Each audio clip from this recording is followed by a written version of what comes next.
Oui,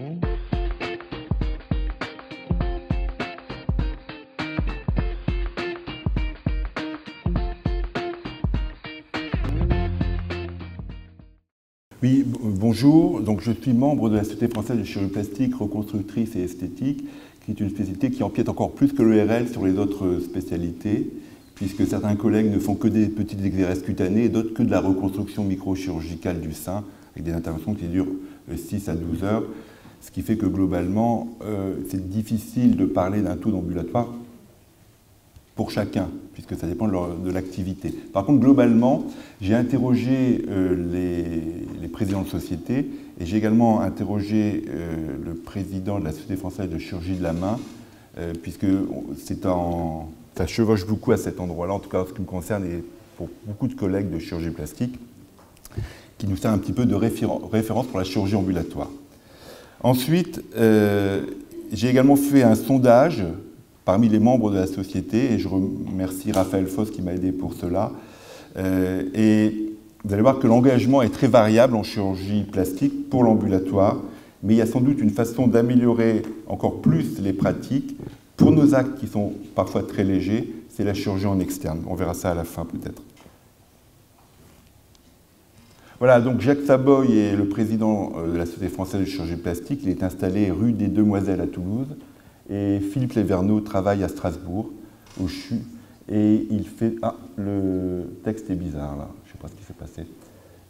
Donc on a une spécialité en tout cas qui s'y prête, on a tout ce qui est tumeur cutanée, chirurgie de la main, chirurgie esthétique, chirurgie du visage. Ça s'y prête tout à fait. Ensuite, on a une spécialité concernée, parce que lorsqu'on regarde les actes qu'un plasticien peut être amené à réaliser sur les à peu près 243 actes que j'ai vus sur Amélie pour les actes marqueurs, il y en a 44 que la plupart des chirurgiens plasticiens effectuent. Donc ça fait presque 20%, ce qui est quand même pas mal. Et donc pour la chirurgie ambulatoire, on est quand même intéressé de fait.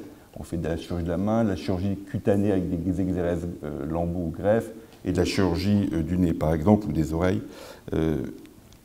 Ensuite, vous allez voir qu'on est intéressé pour l'ambulatoire, mais de façon très ancienne, pour une raison qui n'est pas les actes marqueurs. C'est en fait en rapport avec une pratique qui est ancienne, qui se fait de plus en plus, qui est la chirurgie esthétique. Alors tout le monde n'en fait pas, mais ceux qui en font, depuis longtemps, font de la chirurgie ambulatoire, parce qu'en fait, on va peut-être le voir ici, voilà, ça se fait beaucoup en ville, parce que ce n'est pas qu'un problème d'argent, le prix de journée sur un acte de chirurgie esthétique, que ce soit en ambulatoire ou avec une nuit, c'est la même chose quasiment. Donc ce n'est pas un problème ça. En fait, il y a un grand contentement des opérés, des chirurgiens, des équipes, et puis on trouve depuis longtemps que c'est quand même une sécurité et un confort très important. Il est vrai aussi qu'on opère des patients qui sont en bonne santé générale, qui n'ont pas de facteurs de risque particuliers, et ce sont des actes chirurgicaux relativement légers. Mais un lifting, ce n'est jamais qu'une voie d'abord de 2 parotides, et une implantation mammaire esthétique, c'est une reconstruction mammaire bilatérale. Donc c'est finalement tout à fait superposable pour les autres actes, qui sont marqueurs ou non d'ailleurs, mais qui sont référencés par l'assurance maladie. Alors, il y a un autre type d'acte que l'on peut réaliser en chirurgie ambulatoire, et là, dans le sondage, on s'en aperçoit, c'est extrêmement variable. C'est tout ce qui est dermolipectomie du corps, pour certains chirurgiens, par exemple Mortillier dans la région lyonnaise, moi-même à Paris et d'autres collègues, on fait plus de 80% des dermolipectomies, que ce soit le corps, le ventre, les bras, les reconstructions mammaires par implant ou par greffe graisseuse, également les chirurgies combinées de la silhouette, c'est-à-dire les plasties mammaires et les plasties abdominales, en ambulatoire. Et pour d'autres, c'est complètement impossible à imaginer. Donc là, il y a sans doute peut-être des choses à creuser, mais en tout cas, voilà, c'est très variable dans nos pratiques pour des actes non marqueurs, en particulier de chirurgie plastique, on va dire d'importance moyenne, si on veut grouper en 3, léger, moyen et très lourd. Voilà, donc on va voir les résultats du sondage. Alors pour la chirurgie de la main, là c'est formidable, on est déjà à plus de 80%. Il n'y aura pas beaucoup d'évolution puisqu'on est quasiment au maximum. La plupart des actes de chirurgie de la main du chirurgien plasticien sont des actes distaux, les canocarpiens, les maladies du Dupuytren, quelques chirurgies du carpe, mais en tout cas, ça se fait déjà quasiment 9 fois sur 10 en chirurgie ambulatoire. Donc en 2022, je pense que ça sera à peu près pareil. Il y a eu une question spécifique. Alors la couleur change un petit peu, enfin c'est la même chose en réalité. Il n'y a pas plus ou moins, ça sera à peu près pareil. Ensuite, pour la chirurgie plastique, hors main. Alors là, c'est bien différent, puisque on a, pour 6 praticiens sur 10, il y a 80% de chirurgie qui est déjà faite en chirurgie ambulatoire. Mais je n'ai pas pu différencier si c'était des praticiens qui faisaient beaucoup de chirurgie cutanée, par exemple, ou plus de chirurgie du corps, ou plus de chirurgie esthétique. Donc ça, c'est un peu difficile à savoir.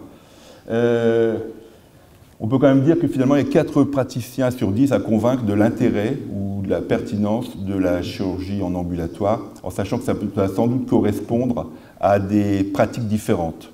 C'est-à-dire qu'il y a des chirurgiens qui travaillent en CHU avec des grosses structures un peu lourdes, ou qui font peu de chirurgie esthétique, et qui font beaucoup de microchirurgie très longue, donc ce n'est pas exactement pareil. Voilà. Et l'engagement des sociétés savantes, d'accord pour la chirurgie ambulatoire, mais avec une demande. Il faut que les amplitudes horaires soient plus importantes. 12 heures, c'est insuffisant parce qu'on ne pourra pas opérer la chirurgie du corps, on va dire d'importance moyenne, l'après-midi. On peut tout à fait faire une dermodipectomie abdominale à 16 heures, mais elle ne pourra pas sortir à 18 heures. Donc il faut à ce moment-là avoir des amplitudes beaucoup plus longues. 12 heures, ça nous paraît un peu court. On voudrait un ambulatoire, ce qui n'est pas un ambulatoire complètement, mais en 24 heures. Et il nous faut un accueil pour revoir les patients, 24 heures sur 24, et c'est un petit peu ce qu'on a dans les centres mains en fait. Dans les centres mains, il y a beaucoup de chirurgie ambulatoire parce qu'ils sont ouverts 24 heures sur 24, tous les jours de l'année, avec une équipe qui peut réhospitaliser et réopérer les gens à tout moment. Donc là, dans le sondage et puis l'avis des présidents de société, s'il y a des structures comme ça, on peut faire quasiment toute la chirurgie plastique, reconstructrice et esthétique en chirurgie ambulatoire. Voilà. Et surtout sur l'évolution pour les plus jeunes, en tout cas ceux qui ont moins de 15 ans d'exercice, ils voient très bien l'évolution de la chirurgie plastique pour tous les actes, on va dire, légers, en externe pur. L'ambulatoire est pour eux déjà dépassé. Il y a déjà des expérimentations pour la chirurgie de la main. Et donc pour tout ce qui est tumeurs cutanées, chirurgie des paupières, des petites chirurgies du nez ou des oreilles, ça peut se faire en externe. Je vous remercie.